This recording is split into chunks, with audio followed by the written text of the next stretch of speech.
Hello friends and followers and channel members. I'm back with another Microsoft Flight Simulator video, and this is sort of an exciting one for me.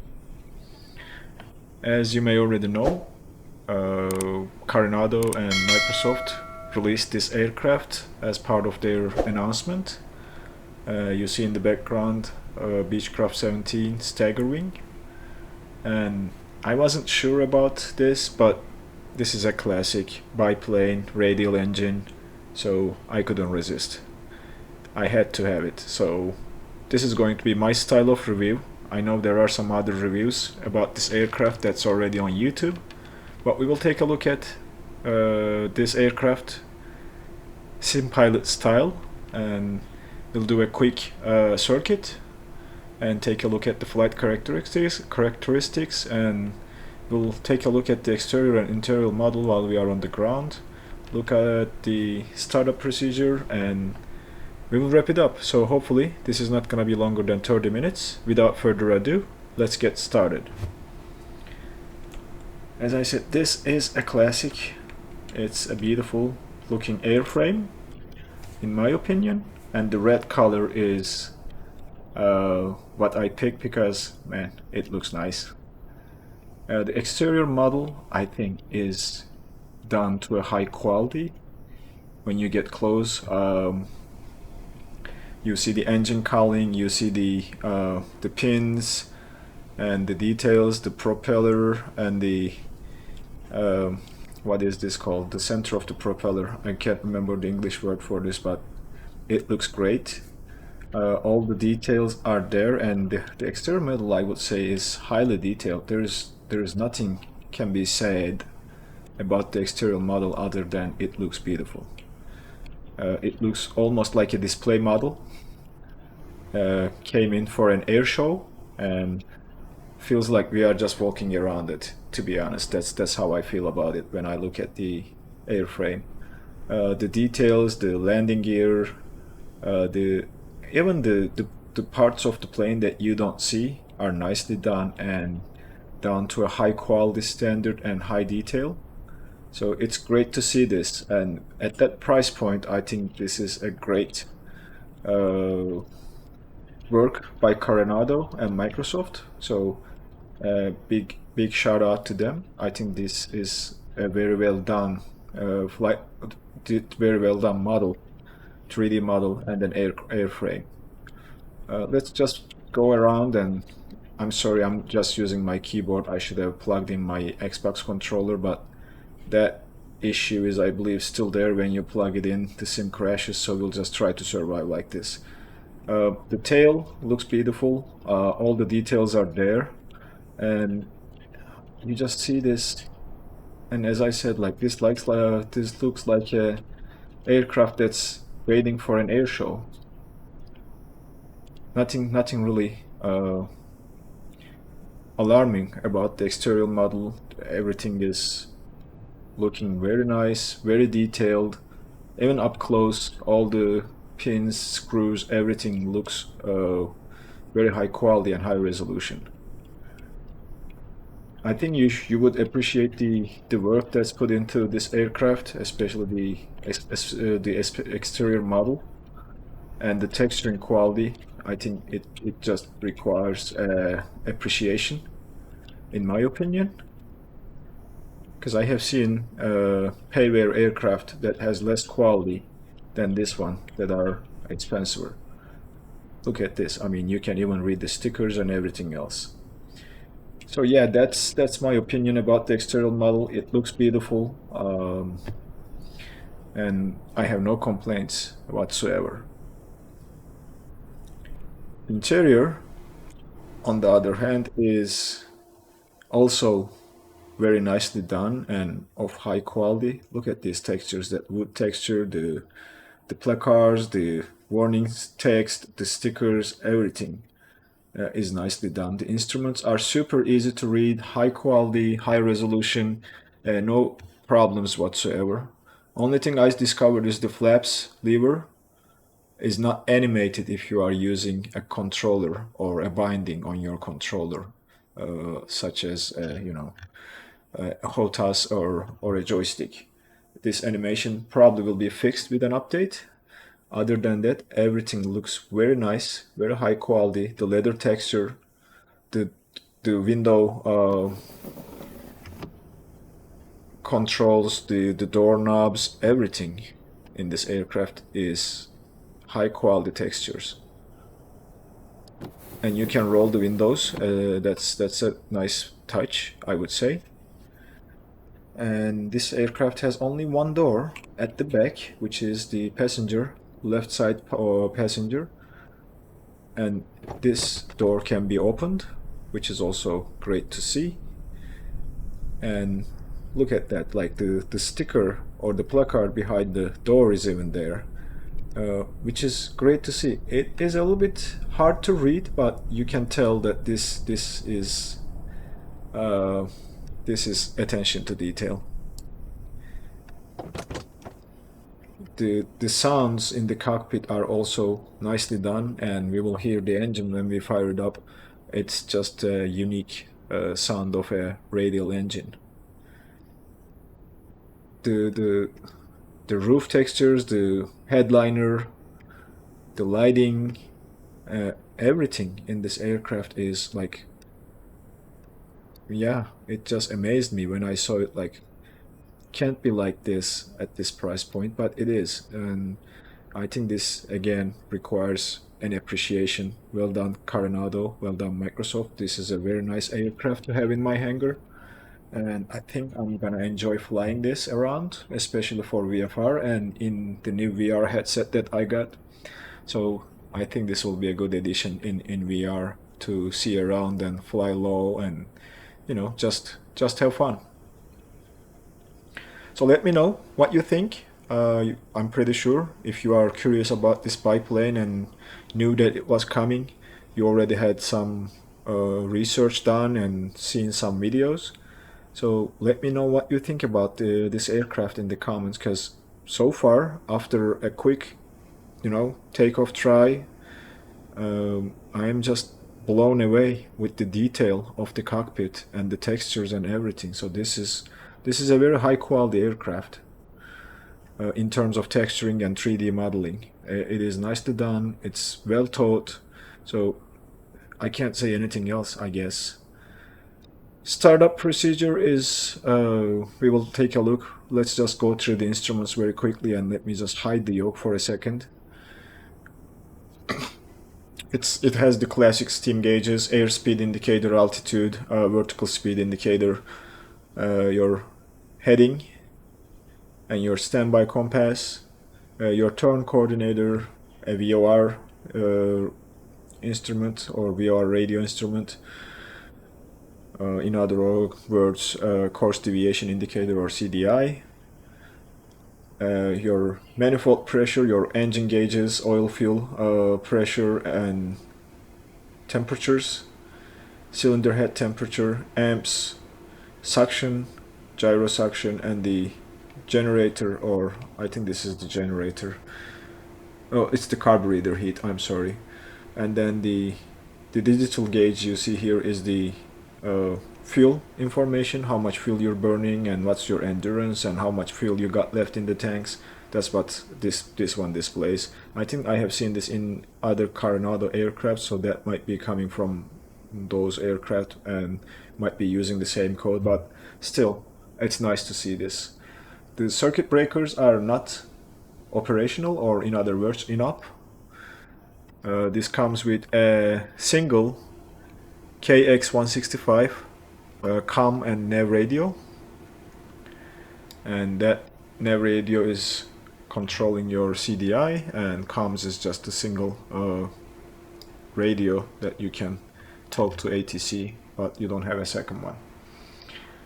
Going through the knobs, you have a clock here that displays the current time, flap lever, oil and fuel warning lights over here, prop RPM, and the throttle lever, mixture, cabin heat, cabin vent, all operational by the way. You can click all of these. Carburetor heat.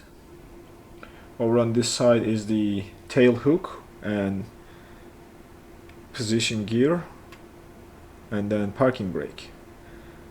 Magnetos, engine start switch, primer, master switch like master battery switch, avionics, P2 heat, fuel pump, landing lights, a beacon, and the interior dome light and the generator switches are here. Your fuel levers are here. Currently it's set to use the main tank. And this one I believe is also related to fuel. I have to look this up. I'm still new to this aircraft, so if you know if this is a fuel tank selector switch, just let me know in the comments if you know about this aircraft. But I'm still trying to figure things out, and as I said, this is my second time in this aircraft, and first time was not longer than 10 minutes. Anyway, you can easily set some camera views. What I found hard in this aircraft, due to this being a tail dragger, is it's hard to taxi because you can't see the taxiways, and you have to, you know, change your view a little bit, look around in the cockpit to see a little bit better. And if you are taxiing a little bit faster, you have to pull back on the stick to keep the tail on the ground. And during takeoff, this tail lock switch needs to be engaged or extended so that your tail wheel is locked and your rudder pedals do not make you turn while the tail is still on the ground during takeoff. Takeoff is a little bit tricky, and it tends to make a swing or turn to the right as you accelerate. That has been my experience with some other aircraft in Microsoft Flight Simulator, so I think that is mostly a sim issue than being an aircraft issue, I would say, or that's actually at least my guess. But we will see it when we start the engines and try to do a quick circuit, and we'll take a look at the flight characteristics and a couple other things during this review. So to start up procedure, it's very easy. Master switch on. I already bound this to my controller, and we'll turn the generator switch on. So those two are the first things, and there is a checklist that you can go through. It also helps you to find the switches and the knobs in the cockpit if you are not familiar with those. Setting the altimeter, I'm not going to try to contact or listen to Asus, so I'm just going to simply cheat and press the B key. That will set our altimeters automatically, as you already know. And then the next step is to turn the beacon and nav lights on, and let's take a look while the aircraft is powered. So those are the nav lights, and the beacon should be right here, flashing or rotating. So yeah, and then we are ready to start. So to start the aircraft, the fuel goes to main. Not sure about this one, but I keep it at this position and haven't had problems with startup. Mixture goes to full rich. You can't see it, but it's right there, and as I move my controller you see it moving.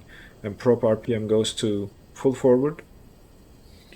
We'll crack open the throttle half an inch and set the magnetos to both, and we can prime the engine. So I think for a cold engine, 3 or 4 clicks to the primer should do it.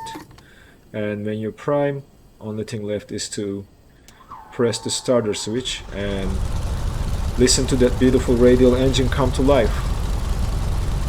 The sound is amazing, guys. I'm just amazed with the sound of this aircraft. It just sounds so good.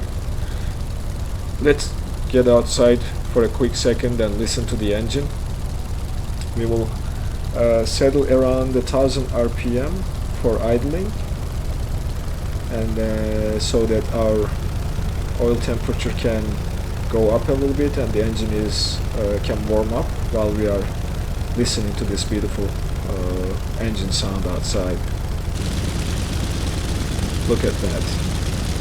You have the heat blue animation coming from the exhaust right here, and this is a unique and true sound of a radial engine.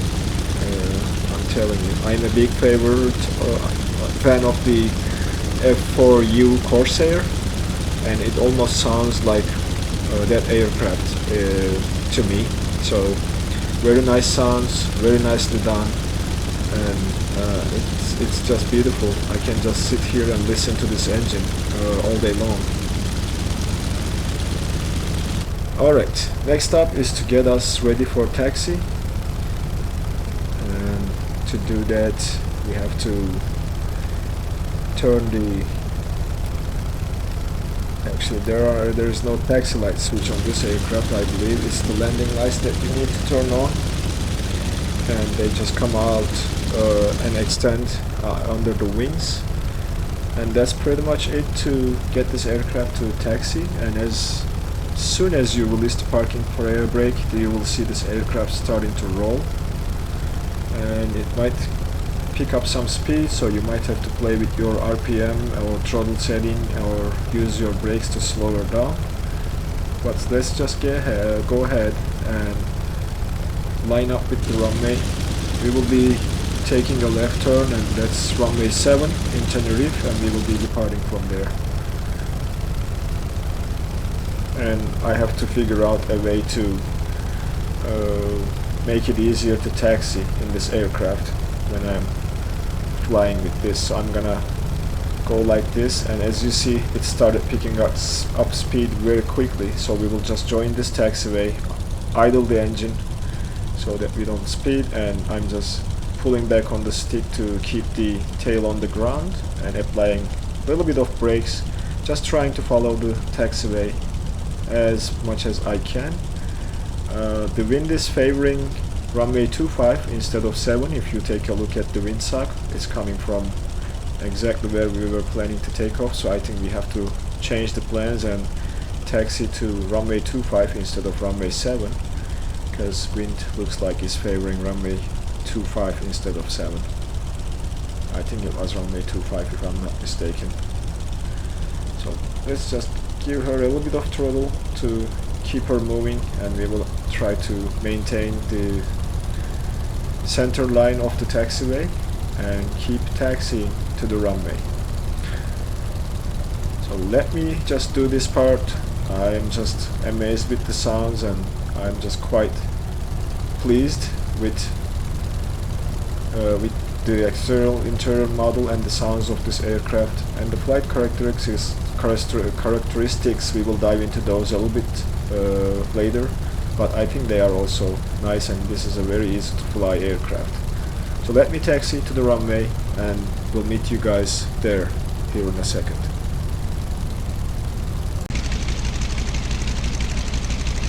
Welcome back, friends. We are currently holding short at runway 25, and we'll carry out the engine run-up tests, and we'll be ready for our takeoff run. So let's jump into the cockpit and do the run-up tests, or checks rather. We will go to 1000 RPM first.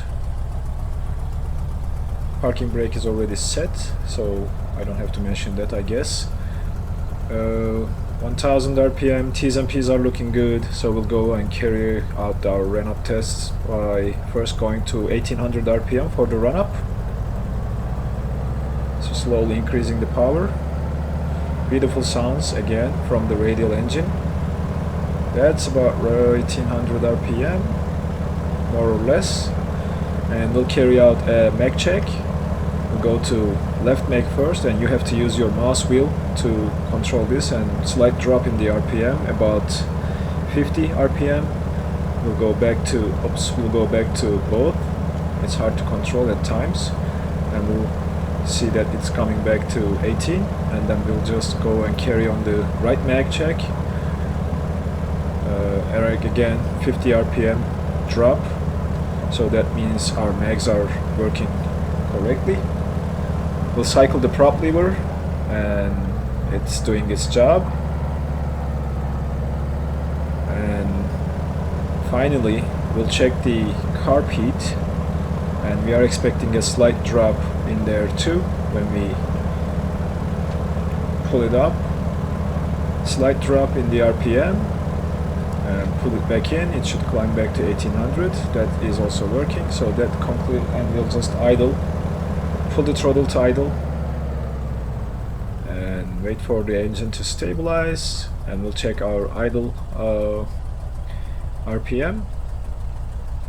Looks like we are idling around 650 RPM, which is very reasonable, so that also checks, and we go back to 1000.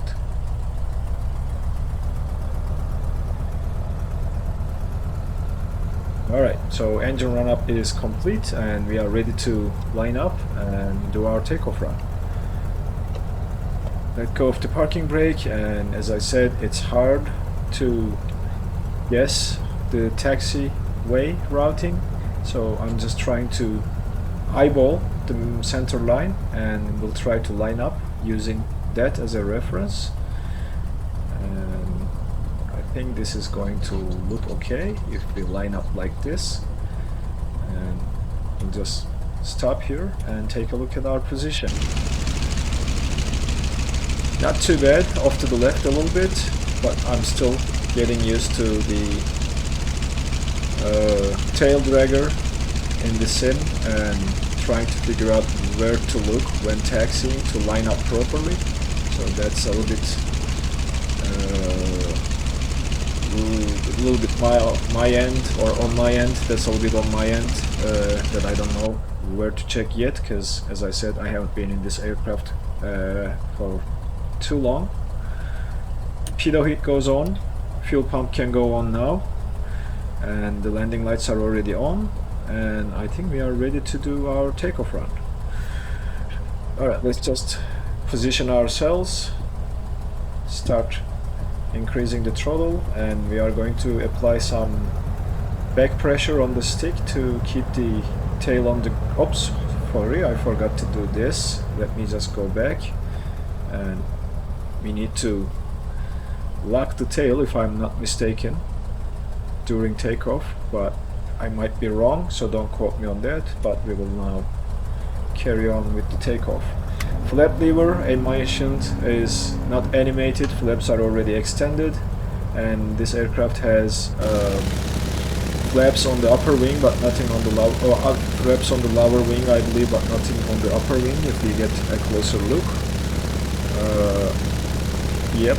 So, and as I said, if you use this, it's animated, and if you use your controller binding, the animation doesn't play. Hopefully they will fix it in a future release or update, but let's just go and do our takeoff run. She's gonna swing to the right hardly, so I'm trying to apply some left rudder after picking up some speed to counter that, but this is not just about the aircraft, but it's more or less a Microsoft Flight Simulator thing. So you'll see her trying to swing to the right when the tail lifts. Didn't do this time, so it's good to see that one. And coming up to 100 knots, and we will gently lift her off the ground.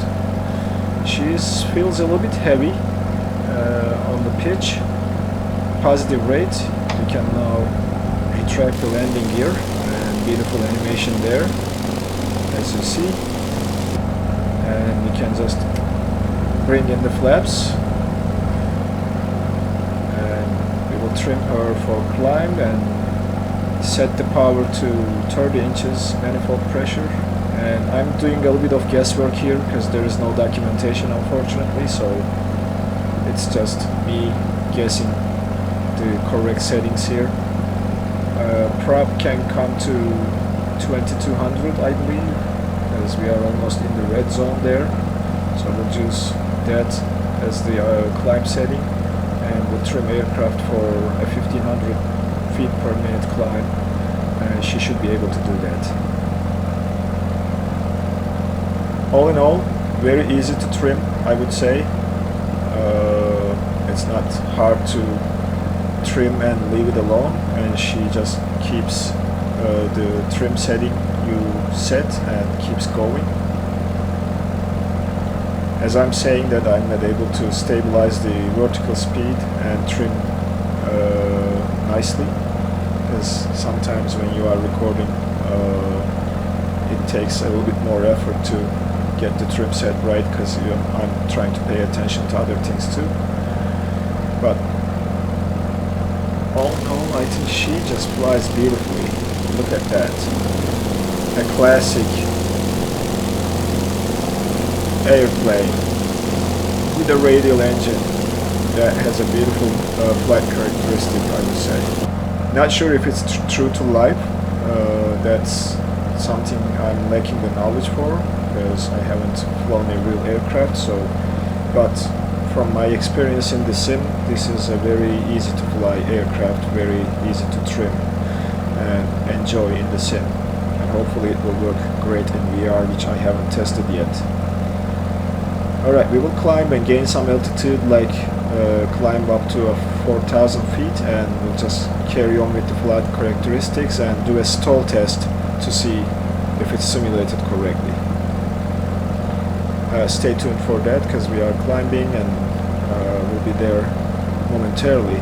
So bear with me here in a little bit. Beautiful weather in Tenerife today. It looks beautiful outside and a nice scenery under our wings. We are coming up to 4,000 or passing 3,300. We will just shallow the climb a little bit to get ready for trimming the aircraft for level flight. Alright, that will do. We will climb like this and then finally do our final setting to trim the aircraft for level flight. As I said, I am not battling with the trim wheel too much. She just behaves, and it shouldn't be a problem to set the trim for level flight. So still coming and pitching down to set ourselves for a level flight about 4,000 feet, about in the altimeter. And as you see, so she's nice and steady. So now we can set our cruise power of 2,500 RPM, and we can set the prop lever to roughly about 2,000 RPM. That's again me doing the guesswork here, because making the documentation, I have to do some research to see what's the proper trim cruise setting for this aircraft in terms of power. And I'm just retrimming for level flight after setting my power, and she should now have a nicely trimmed cruise in a second. Alright, almost there, just a little bit more down pitch, and she should be trimmed with this final touch.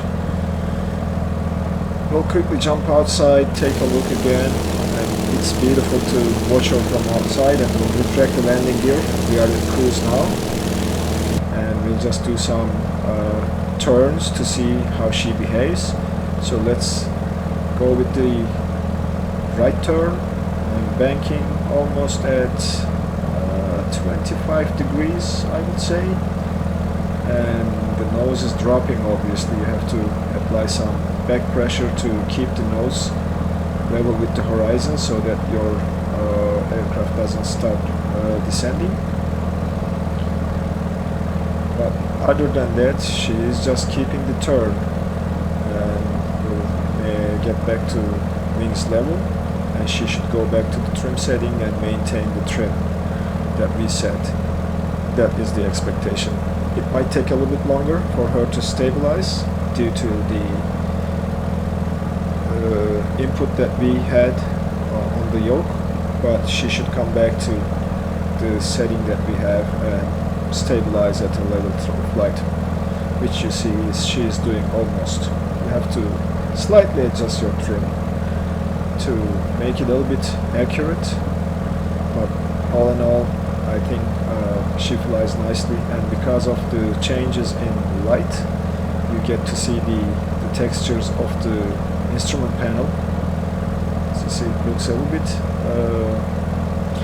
dated, or it has some wear and tear, looks like, but as I said, the textures are very high quality. I'm just loving the textures of this aircraft. Carry on with the left turn. I'm expecting the same behavior from the aircraft, and trying to keep the nose steady at level flight, and watching my vertical speed indicator, and she's turning very nicely. I feel like this power setting is a little bit low than what I think this aircraft can cruise at. So we might have to readjust our power setting to settle around 160. Actually 160 knots we are doing, so I think that's reasonable for this aircraft. I think that power setting should be accurate, and that red marker on the manifold pressure tells me that this should not be exceeded for extended periods. This should be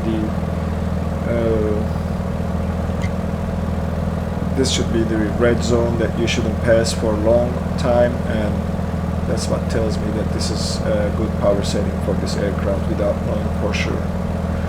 Alright, for the turns I think she is doing okay. We will carry on with power on stall. So we'll keep the power at the current setting and pitch the nose up until she comes to a stall, and the expected behavior is to roll to the left and drop the wing, and then eventually the nose will go left and she should enter to a spin, which is gonna happen right now. So she's actually didn't happen the way I expected, but let's just try this one more time after picking up some speed. That was not the expected behavior, so pulling back again, and then she turned around I guess this time and entering a spin. So recovery, applying some left rudder and pitching the nose to get back to level flight. There we go, I think it should be good enough, and I haven't touched the trim, so the trim should be good. We'll try the power stall test because I'm not quite satisfied with it again, but we'll just carry on with the power of stall, pulling the throttle back to around 1000 RPM and then pitching up to bring her to a stall, and we'll see if she is going to have the correct behavior this time. As you see, she's rolling to the left and then entering a spin. Recovery is applying some right rudder and then going back on the power to get her back to level flight. One last test for the power on stall. This time I'm gonna use a little bit more throttle to see if she's going to behave as expected, and I'll go full RPM and pitch the nose and try to bring her to a stall. Alright, this should do, and we'll see if she is going to behave correctly this time, and looks like she is doing what she's supposed to be doing, rolling to the left and entering to a spin. Recovery is coming back on the throttle a little bit and letting the aircraft settle down, counter the spin and get back to level flight and set your power to where it was along with your RPM. To 2000 RPM there, and that is the expected behavior. I think it's fine, it's acceptable in terms of flight characteristics. I keep having a hard time pronouncing that word, to be honest. I'm gonna set for cruise again for level flight, and my hands are off the controls, and she's flying nice and steady. Beautiful sound again. I can't just tell how happy I am with the engine sounds of this aircraft. Alright, let's just adjust our trim just a little bit more. And ladies and gentlemen, this is the review of the Beechcraft Staggerwing in SimPilot style. I think this is a great aircraft for the price, and a good bang for your buck if you want to have a classic in your hangar to fly around time to time. The last thing we'll look at is how to lean the engine. Although our altitude is a little bit low to lean the engine and worry about the mixture, but we'll try to do that. And what I figured out is we look at this temperature gauge here, that's oil and fuel temperature. I believe this is a little bit misleading. We have to look at the cylinder head temperature while we come back on the mixture, and we are expecting an increase on the cylinder head temperature due to more efficient fuel burn when we lean the engine. So almost halfway back on the mixture and still monitoring the cylinder head temperature to see if it's going to start increasing. And the other way of doing this is maybe just using this gauge to set a fuel burn rate for a lean flight, but I'm not sure if it's going to be very accurate for those purposes. So I'm not seeing any movement there, and sorry about the stutters, but we are having some stutters in the sim. I'm almost all the way to 0 and almost about to lose the engine, so I don't know if it's simulated or if there's another gauge. If your experience is different, just let me know, but we will settle on around 20 gallons per hour. And last thing we will do is take a look at this digital gauge that gives us the information about our fuel. This is telling us we are burning 20 gallons per hour. If we step, we have 53 gallons, and that gives us a little over 2.5 hours endurance, which means with 50% tank, this is what you get, and full tank you will get probably around 4 hours of flight time in this aircraft. I hope you guys enjoyed the video. If you did, consider giving a like, and if you have liked what you saw, consider subscribing to the channel to get notified for the future videos. It helps tremendously, and it keeps the videos coming and fuels me to do more. So I kindly ask you to take a couple seconds to hit that subscribe button and join the SimPilot channel. Alright friends, thank you very much for being here with me in this video, and I will be seeing you in the next one.